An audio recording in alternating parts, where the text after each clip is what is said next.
ഇന്ന് പറയാൻ പോകുന്ന വീഡിയോയുടെ പ്രധാനപ്പെട്ട വിഷയങ്ങൾ. ക്ഷേത്രദർശനത്തിന്റെ യഥാർത്ഥ അർത്ഥം. ക്ഷേത്രത്തിൽ പോകുമ്പോൾ പാലിക്കേണ്ട ശീലങ്ങളും മര്യാദകളും. ക്യൂവും ക്രമവും പാലിക്കേണ്ടതിന്റെ പ്രാധാന്യം. വഴിപാടിന്റെയും ദക്ഷിണയുടെയും യഥാർത്ഥ ഉദ്ദേശ്യം. ഭക്തി, പണം ഏതാണ് പ്രധാനമെന്ന്. ശ്രീകോവിലിന്റെയും മൂർത്തിചൈതന്യത്തിന്റെയും ആശയം. ക്ഷേത്രത്തിൽ വിനയം, കരുണ, ശുദ്ധമായ മനോഭാവം എന്നിവയുടെ പ്രാധാന്യം. ആ അമ്പലത്തിൽ പോയാൽ കാര്യം നടക്കും എന്ന വിശ്വാസത്തിന്റെ പിന്നിലെ ആത്മീയ ദർശനം. ഓം നമഃ ശിവായ. ഇന്ന് പഠിക്കുന്നത്. ഈ വീഡിയോ ക്ഷേത്രദർശനത്തെക്കുറിച്ചുള്ള ഒരു ആത്മീയ പരമ്പരയുടെ മൂന്നാമത്തെ ഭാഗമാണ്. ക്ഷേത്രത്തിൽ പോകുന്നത് ഒരു പതിവോ ആചാരമോ അല്ല, ഭഗവാനുമായുള്ള ഒരു ബന്ധമാണ്. ഇന്നത്തെ ഭാഗത്തിൽ ക്ഷേത്രങ്ങളിൽ പോകുമ്പോൾ പാലിക്കേണ്ട കാര്യങ്ങളെ പറ്റിയാണ് പറയുന്നത്. എങ്ങനെ പെരുമാറണം, വഴിപാട് കഴിച്ചതുകൊണ്ടുള്ള ഗുണങ്ങൾ തുടങ്ങിയവ. പല തിരക്കുള്ള ക്ഷേത്രങ്ങളിലും കണ്ടിട്ടുള്ള കാര്യമാണ് ഞാൻ ഇവിടെ പറയുന്നത്. പലരും ക്യൂ നിൽക്കാതെ, സഹജീവികളോട് കരുണ കാണിക്കാതെ ഇടിച്ചു കയറി ഭഗവാനെ കാണാൻ പോകുന്നത് ശ്രദ്ധിച്ചിട്ടുണ്ട്. എന്റെ വ്യക്തിപരമായ ഒരു അനുഭവമാണ് താഴെ പറയുന്നത്. ഒരിക്കൽ ഞാൻ തൃശൂർ വടക്കുംനാഥൻ അമ്പലത്തിൽ പോയപ്പോൾ ഒരു കുടുംബം വരിയിൽ നിൽക്കാതെ ക്ഷേത്ര ജീവനക്കാരുടെ കൂടെ പോകുന്നത് കണ്ടു. അവർ പരിചയപ്പെടുത്തുന്നുമുണ്ട് ഇവർ സെക്രട്ടറിയുടെ ബന്ധുവാണ് എന്നൊക്കെ. വഴിപാട് രസീതി നേരിട്ട് തന്ത്രിക്ക് കൊടുത്തിട്ട് പറയുന്നു ഇവർ സെക്രട്ടറിയുടെ ബന്ധുവാണ്, നല്ലവണ്ണം പൂജിച്ചു കൊടുക്കണം എന്നും. ഭഗവാൻ എല്ലാ ഭക്തരും സമന്മാരാണ്, മാത്രവുമല്ല എളിമയുള്ളവനെയും സഹജീവികളോട് കരുണയും ഉള്ളവരെയാണ് ഭഗവാൻ കൂടുതൽ കാര്യം, അല്ലാതെ ശുപാർശയുമായി വരുന്നവനെയല്ല. ഭഗവാൻ പൂജാരിയുടെ അടിമയല്ല. നിങ്ങൾ പുഷ്പാഞ്ജലി ചെയ്യാൻ പറഞ്ഞാൽ അതിന്റെ ഗുണം കൊടുക്കണം എന്ന് പറയാൻ. ഉദാഹരണത്തിന് നിങ്ങൾ ഒരു പിതാവോ മാതാവോ ആണെന്ന് കരുതുക. എല്ലാ മക്കളും നിങ്ങൾക്ക് ഒരുപോലെയാണ്. നിങ്ങളെ കാണാൻ വരുമ്പോൾ ഒരു മകനെ അല്ലെങ്കിൽ മകളെ തള്ളിമാറ്റി മറ്റൊരു മകനോ മകളോ വന്നാൽ നിങ്ങൾക്ക് എന്തു തോന്നും? ഇത് തന്നെയാണ് ഭഗവാനും തോന്നുക. അവന്റെ മുൻപിൽ എല്ലാവരും സമന്മാരാണ്. ദക്ഷിണ സമ്പ്രദായം വന്നിട്ട് അധികം നാളുകളായിട്ടില്ല. പണ്ടുകാലത്ത് പൂജാരിമാർക്ക് മറ്റു ജോലികളൊന്നും ഉണ്ടായിരുന്നില്ല. വീട്ടിൽ ആഹാരം, വസ്ത്രം, മറ്റു ആവശ്യവസ്തുക്കൾ എന്നിവ വാങ്ങാൻ പണം ആവശ്യമായിരുന്നു. അപ്പോൾ പൂജാരിമാരെ സഹായിക്കാനായി പണ്ടുകാലത്തെ പണക്കാരായ ആളുകൾ തുടങ്ങിയതാണ് ഈ സമ്പ്രദായം. പക്ഷേ ഇപ്പോൾ പല ക്ഷേത്രങ്ങളും നടത്തുന്നത് ദേവസ്വം ബോർഡുകളാണ്. അവരാണ് ശമ്പളം നൽകുന്നത്, അതിലൂടെ വരുമാനവും കണ്ടെത്തുന്നത്. ഒരു ക്ഷേത്രവും കണക്കിൽ മിച്ചം കാണിക്കാറില്ല. കാരണം വരവിനനുസരിച്ച് അവർ ശമ്പളവും മറ്റു സൗകര്യങ്ങളും വർദ്ധിപ്പിക്കുന്നു. ഫലത്തിൽ കണക്കിൽ ക്ഷേത്രം നഷ്ടത്തിലാണ് എന്ന് കാണിക്കുന്നു. പട്ടിണിയിലും പ്രയാസങ്ങളിലും കഴിയുന്ന പൂജാരിമാർ മനസ്സറിഞ്ഞ് ദക്ഷിണ നൽകുന്നവർക്കു നന്ദി പറയുന്നു. അങ്ങനെ സ്വാഭാവികമായും ഭഗവാന്റെ അനുഗ്രഹം ദക്ഷിണ നൽകിയവർക്ക് ലഭിക്കും. അതുപോലെ നിസ്സഹായരായ പ്രതിഫലം പ്രതീക്ഷിക്കാതെ ഒരാളെ നമ്മൾ സഹായിച്ചാൽ മഹാദേവൻ അതിന് പ്രതിഫലം നൽകും. മഹാബലിയുടെയോ വാസുകിയുടെയോ കഥകൾ അതിന് ഉദാഹരണങ്ങളാണ്. എന്നാൽ ഇപ്പോൾ ലഭിക്കുന്ന ദക്ഷിണയുടെ വലുപ്പത്തിലാണ് ചിലപ്പോൾ പൂജാരിയുടെ ശ്രദ്ധ കേന്ദ്രീകരിക്കുന്നത്. പൂജാരിക്ക് ഭഗവത് പ്രീതി ഇല്ലെങ്കിൽ ഒരു അനുഗ്രഹവും ലഭിക്കുമെന്ന് കരുതേണ്ട. അമ്പലത്തിൽ പോകുന്നതും വഴിപാട് നടത്തുന്നതും കൊണ്ട് മാത്രം എന്തെങ്കിലും ഗുണം ലഭിക്കും എന്ന് കരുതരുത്. ഇവിടെ രണ്ട് കാര്യങ്ങൾ പറയാനാണ് ഉദ്ദേശിക്കുന്നത്. ഒന്നാമതായി, ഭഗവാൻ തന്ത്രിയുടെ അടിമയല്ല. നമ്മൾ രസീത് കൊടുത്താൽ ഉടൻ നമുക്ക് വേണ്ടത് നൽകിത്തരുന്നവനുമല്ല. ഭഗവാനെ സംബന്ധിച്ച് ഭക്തന്റെ ഹൃദയത്തിൽ നിന്നുള്ള ഭക്തിയാണ് പ്രധാനപ്പെട്ടത്, പണമോ മറ്റേതെങ്കിലും വഴിപാടുകളോ അല്ല. രണ്ടാമതായി, ഭഗവാൻ ആ ശ്രീകോവിലിനുള്ളിൽ മാത്രമല്ല ഉള്ളത്. ആ മൂർത്തിയുടെ ചൈതന്യം ആ സ്ഥലം മുഴുവനും നിറഞ്ഞു നിൽക്കുന്നതാണ്, ശ്രീകോവിലിൽ മാത്രം ഒതുങ്ങിയതല്ല. ഭഗവാന്റെ സാന്നിധ്യം ശ്രീകോവിലിൽ സ്ഥിരമല്ല. പൂജാസമയത്ത് മാത്രമേ അവിടെ പ്രത്യക്ഷപ്പെടൂ.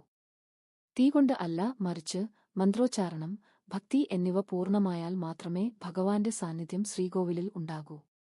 പൂജ കഴിഞ്ഞാൽ ഭഗവാൻ വീണ്ടും തിരിച്ചുപോകുന്നു. ഇന്ന് കാണുന്ന അമ്പലങ്ങളും ശ്രീകോവിലുകളും രൂപപ്പെട്ടത് ചരിത്രപരമായ സാമൂഹിക സാഹചര്യങ്ങളുടെ പശ്ചാത്തലത്തിലാണ്. ചില കാലഘട്ടങ്ങളിൽ ഉയർന്ന ജാതിക്കാർ, താഴ്ന്നവർ ഭഗവാനെ കണ്ടു പ്രാർത്ഥിക്കാതിരിക്കണമെന്ന മനോഭാവത്തോടെ ശ്രീകോവിൽ നിർമ്മിച്ച് അടച്ചുവച്ചിരുന്നതായി പറയപ്പെടുന്നു. എന്നാൽ ഭഗവാൻ, അല്ലെങ്കിൽ ഒരു മൂർത്തി, ഒരിക്കലും സ്വാർത്ഥതാൽപര്യങ്ങൾക്ക് കൂട്ടുനിൽക്കുന്നവനല്ല. പിന്നെ മറ്റൊരു കാര്യം, അമ്പലങ്ങളിൽ നമ്മുടെ പ്രാർത്ഥന കേൾക്കുന്നത് ആ മൂർത്തി തന്നെ ആകണമെന്നില്ല. നമ്മുടെ ചുറ്റും 100,000 ആത്മാക്കൾ സഞ്ചരിക്കുന്നുണ്ട്.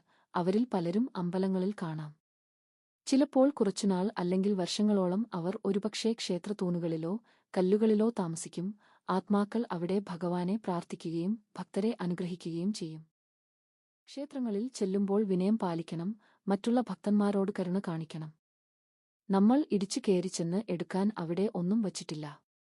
മുൻപിൽ വരുന്നവർ എടുത്തുകൊണ്ടുപോയാൽ എനിക്ക് കിട്ടിയില്ല എന്ന് ഒരിക്കലും കരുതരുത്. ചിന്തിക്കണം, ഇതെല്ലാം നമുക്ക് അനുഗ്രഹം തരുന്ന മൂർത്തി കാണുന്നുണ്ട്. നമ്മുടെ പ്രവർത്തികൾ അനുഗ്രഹത്തിനു പകരം മൂർത്തിയുടെ കോപം വിളിച്ചുവരുത്തരുത്. പ്രസാദങ്ങൾ വാങ്ങിക്കഴിക്കുമ്പോൾ ചില കാര്യങ്ങൾ ശ്രദ്ധിക്കണം. ഉദാഹരണത്തിന്, ശബരിമല ക്ഷേത്രത്തിൽ വിതരണം ചെയ്യുന്ന അരവണ. ഏതോ ഒരു കമ്പനി ഇത് തയ്യാറാക്കുന്നു, അതിൽ എന്തൊക്കെയാണ് ചേർത്തിട്ടുള്ളത് എന്ന് നമുക്ക് വ്യക്തമായി അറിയില്ല. പിന്നീട് ഇത് ദേവസ്വം കൗണ്ടറിൽ നേരെ വിൽപ്പനയ്ക്ക് വയ്ക്കുന്നു. ഇതിന് ക്ഷേത്രവുമായി എന്ത് ബന്ധമുണ്ട് എന്ന് എനിക്ക് ഇതുവരെ മനസ്സിലായിട്ടില്ല. അമ്പലത്തിലെ പ്രസാദം ആണെങ്കിൽ അത് തയ്യാറാക്കുന്ന സ്ഥലത്തിന്റെ ശുദ്ധിയും വൃത്തിയുമാണ് ആദ്യം പരിശോധിക്കേണ്ടത്. എലികളുടെയും ഇഴജന്തുക്കളുടെയും കേന്ദ്രമാണ് ചില അമ്പലങ്ങൾ. ഭഗവാൻ ഒരു ഭക്തനെ സ്നേഹിക്കുന്നത് പ്രസാദം കഴിക്കുന്നതിനാൽ അല്ല, ഭക്തി തന്നെയാണ് പ്രധാനം. ക്ഷേത്രങ്ങൾ സന്ദർശിക്കുന്നത് സമയം എടുത്തുതന്നെ ചെയ്യണം. ഇന്ന് ഒരു ദിവസം ഒഴിവുണ്ട്, അതുകൊണ്ട് കുറെ അമ്പലങ്ങളിൽ പോകാം, കുറെ പുണ്യം കിട്ടും. ഇതെല്ലാം അബദ്ധധാരണയാണ്. എന്തു ചെയ്താലും ചെയ്യേണ്ട രീതിയിൽ ചെയ്താലേ അതുകൊണ്ട് ഗുണം ഉണ്ടാകുകയുള്ളൂ. ഉദാഹരണത്തിന്, ദീർഘയാത്ര പോകുമ്പോൾ 3 ദിവസത്തേക്കുള്ള ഭക്ഷണം ഒരേ സമയം കഴിക്കില്ലല്ലോ. അത് നല്ലതുമല്ല, ആരോഗ്യത്തിന് ദോഷകരവുമാണ്. അതുപോലെ തന്നെയാണ് ഒരേ സമയം നിരവധി ക്ഷേത്രങ്ങൾ ഓടി സന്ദർശിക്കുന്നത്. അത് നല്ലതല്ല, മാത്രമല്ല ദേവന്മാരെ അസന്തുഷ്ടരാക്കാനും ഇടയാകാം. ദൈവദർശനം എണ്ണം കൂട്ടാൻ വേണ്ടിയല്ല, ഭക്തിയോടും മനസ്സോടും അനുഭവിക്കാനാണ്. പലരും പറയുന്നത് കേൾക്കാം, ആ അമ്പലത്തിൽ പോയാൽ അത് നടക്കും എന്ന്. ചിലത് ശരിയാവാം, ചിലത് തെറ്റായിരിക്കാം. ചില മൂർത്തികൾക്ക് ചില കാര്യങ്ങൾ ഇഷ്ടമാണ്. ആ കാര്യങ്ങൾ അവർ കാണുമ്പോൾ, ഉദാഹരണത്തിന് തിരുമാന്താംകുന്ന് ക്ഷേത്രത്തിലെ മംഗല്യ വഴിപാട്, ഒരുപക്ഷേ ആ ആഗ്രഹം സാധിച്ചേക്കാം. പക്ഷേ മറ്റൊരു കാര്യമുണ്ട്, നമ്മുടെ കൂടെ എപ്പോഴും നമ്മെ സ്നേഹിക്കുന്ന ഒരു മൂർത്തിയുണ്ട്. ആ മൂർത്തിയാണ് അമ്പലത്തിലെ മൂർത്തിയോട് നമ്മുടെ കാര്യങ്ങൾ കൈമാറുന്നത്. നമ്മൾ വിനയത്തോടെ അമ്പലത്തിൽ പോകുമ്പോൾ നമ്മുടെ മൂർത്തിയുടെ സന്ദേശം അമ്പലത്തിലെ മൂർത്തിയിലേക്ക് പോകും. ആ ക്ഷേത്രത്തിലെ മൂർത്തിക്ക് ശക്തി, കഴിവുണ്ടെങ്കിൽ അത് സാധ്യമാക്കാനുള്ള സാധ്യത കൂടുതലാണ്. എന്നാൽ ഭക്തനിൽ അഹങ്കാരവും കരുണക്കുറവും ഉണ്ടെങ്കിൽ മൂർത്തിയുടെ കോപം മാത്രം പ്രതീക്ഷിച്ചാൽ മതി. ചുരുക്കിപ്പറഞ്ഞാൽ കാശു കൊടുത്തു കടിക്കുന്ന പട്ടിയെ വാങ്ങുന്നതുപോലെ. ഉദാഹരണത്തിന്, ഒരു കാര്യത്തിനായി ശുപാർശക്കായി ഒരു കമ്പനിയിലേക്ക് ഒരാളെ കൊണ്ടുപോകുന്നു എന്ന് കരുതുക. നമ്മൾ ഒരു മോശം പ്രവൃത്തി ചെയ്തത് കണ്ട വ്യക്തിയാണ് മാനേജർ എങ്കിൽ എത്ര ശുപാർശ ഉണ്ടെങ്കിലും അത് പ്രയോജനപ്പെടുമോ? ഈ കാര്യം മാനേജർ ശുപാർശക്കാരനോട് പറഞ്ഞാലും അത് ഇന്നലെ ചെയ്ത പ്രവൃത്തിക്ക് എന്തും പരിഹാരമാകില്ല. അമ്പലത്തിൽ പോകുമ്പോൾ നമ്മുടെ പെരുമാറ്റവും മനോഭാവവും വളരെ പ്രധാനമാണ്. അമ്പലത്തിൽ വെറും കാഴ്ചകൾ കാണാനോ വഴിപാടുകൾ ഇടാനോ സാധനങ്ങൾ സമർപ്പിക്കാനോ പോകുന്നതുകൊണ്ട് മാത്രം അനുഗ്രഹം ലഭിക്കും എന്ന് കരുതുന്നത് ശരിയല്ല. ഭക്തി, വിനയം, കരുണ, ശുദ്ധമായ മനോഭാവം എന്നിവയോടെ പ്രവർത്തിക്കുമ്പോഴാണ് ഭഗവാന്റെ അനുഗ്രഹം ലഭിക്കുക. മനോഭാവം തെറ്റായാൽ പലപ്പോഴും അതിനോടനുബന്ധിച്ച പരിശ്രമവും പ്രാർത്ഥനയും ഫലപ്രദമാകാതെ പോകും. മറ്റൊരു ഉദാഹരണം പറഞ്ഞാൽ, നമ്മൾ ശുദ്ധമല്ലാത്ത വിധത്തിൽ അമ്പലത്തിൽ പ്രവേശിച്ചാൽ ഭഗവാന്റെ സാന്നിധ്യവും അനുഗ്രഹവും നേരിട്ടു ലഭിക്കില്ല. സത്യത്തിൽ ഭക്തിയുടെ മനസ്സ്, ആചാരാനുഷ്ഠാനങ്ങൾ, മന്ത്രോച്ചാരണം എന്നിവയോടൊപ്പം പ്രവർത്തിക്കുമ്പോഴാണ് ഭഗവാന്റെ ശക്തി ഫലപ്രദമാകുന്നത്. അതിനാൽ അമ്പലത്തിൽ പോകുമ്പോൾ ചെയ്യേണ്ട കാര്യങ്ങളെക്കുറിച്ച് ശ്രദ്ധിക്കേണ്ടതാണ്. ക്രമം പാലിക്കുക, ഭക്തന്മാരോടും ജീവനക്കാരോടും വിനയം കാണിക്കുക, മനസ്സ് ശുദ്ധമാക്കുക. ചുരുക്കത്തിൽ, അമ്പലത്തിൽ നിന്നും കിട്ടുന്നത് ഭക്തന്റെ സ്വഭാവത്തിന്റെയും മനോഭാവത്തിന്റെയും ഫലമാണ്. അടുത്ത വീഡിയോയിൽ എങ്ങനെ പ്രദക്ഷിണം ചെയ്യാം, ആരാണ് ക്ഷേത്രപാലകൻ, എന്താണ് ക്ഷേത്രപാലകനും നന്ദിയും തമ്മിലുള്ള ബന്ധം, ക്ഷേത്രത്തിൽ നിന്ന് മടങ്ങുമ്പോൾ ചെയ്യേണ്ട കാര്യങ്ങൾ, ക്ഷേത്രത്തിലേക്ക് വരുമ്പോൾ പാലിക്കേണ്ട കാര്യങ്ങൾ